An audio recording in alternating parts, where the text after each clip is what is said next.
Dr. Andy Galpin here, and welcome back to 5-Minute Phys, a series where I take important strength and conditioning, health or nutrition questions, and I give you the answer in 5 minutes or less. Today what we're talking about is how to pick the right exercise for your workout programs.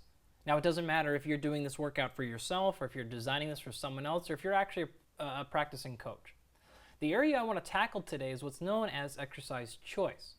Now if we look at the big picture of what's called program design, so this is what we call, or the phrase we use when we talk about designing your workout programs.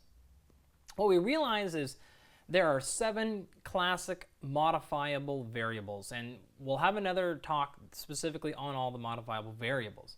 But this is a fancy way of saying these are all the things that you can modify, or all the variables you can change that will alter the results or the effectiveness of your workout program. And the one I want to tackle today is, again, that exercise choice.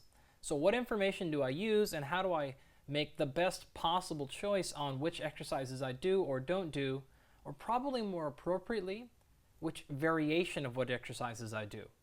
So in other words, I've decided I want to squat today. Well, do I do a front squat, a back squat? Do I use a dumbbell, a barbell, a cambered bar, a safety squat bar? Maybe I use a kettlebell, a goblet squat, one-legged, two-legged, things like that. Understanding exercise choice is developed to help us understand the nuances of the differences between all of those exercises so that we can select the exact one we want.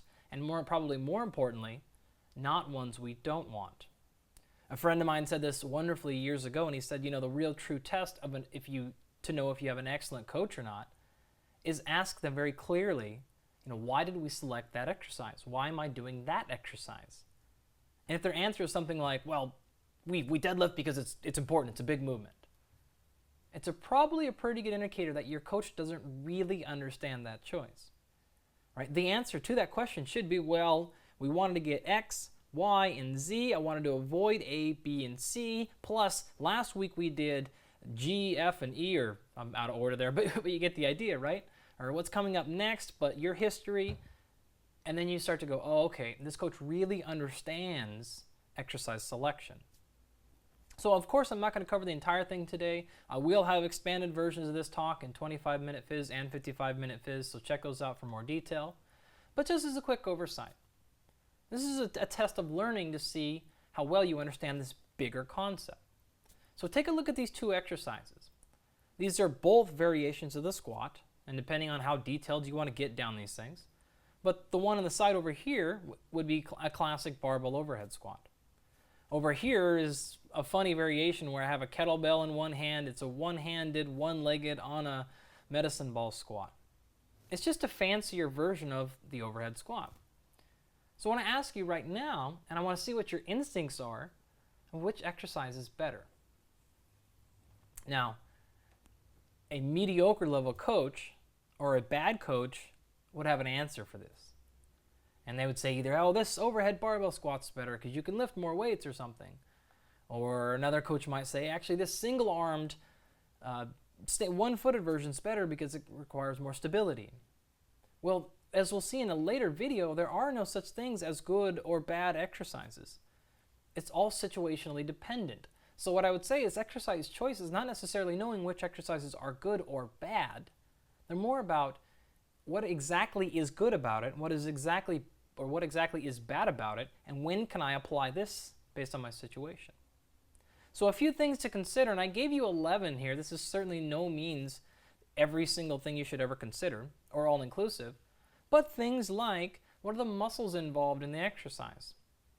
All right, so if I'm looking to engage, say, my shoulders more and get a heavier, harder shoulder workout, perhaps a barbell overhead squat is better because I can load it a lot heavier than I can a one-armed, one-footed on a medicine ball squat because I have so much instability. All right, other things to consider, the person's anthropometrics. So do they have a short femur, long torso? Things like that. You also have practical considerations. So a lot of the times it's important to change your variety or pick different exercises simply for the sake of variety because you're bored or tired or demotivated from doing things. Right? And then of course the last thing on your list is always ideal versus realistic. I'm fortunate enough to work with a lot of combat sport athletes, and I would love for them to do a barbell overhead squat and snatches. Realistically though, they're in the hurt sport, meaning they hurt people for a living, meaning they get hurt for a living. If anything in your body hurts, you can't do a barbell snatch. So although it's ideal for me to make that exercise choice of a snatch, it's not very realistic in that population. All right, so take a look at all these things. I encourage you to think through them and actually go ahead and put together a small program for yourself, maybe even for a week, and make your exercise selections. Try to encompass all 11 of these things into your considerations when you're doing that. That's it for now. If you enjoyed that, check out the follow-up videos or other videos I've made on my website, andygalpin.com. Follow me on Twitter, Instagram, and all the such to share these things around. And that's it for now. We'll see you next time.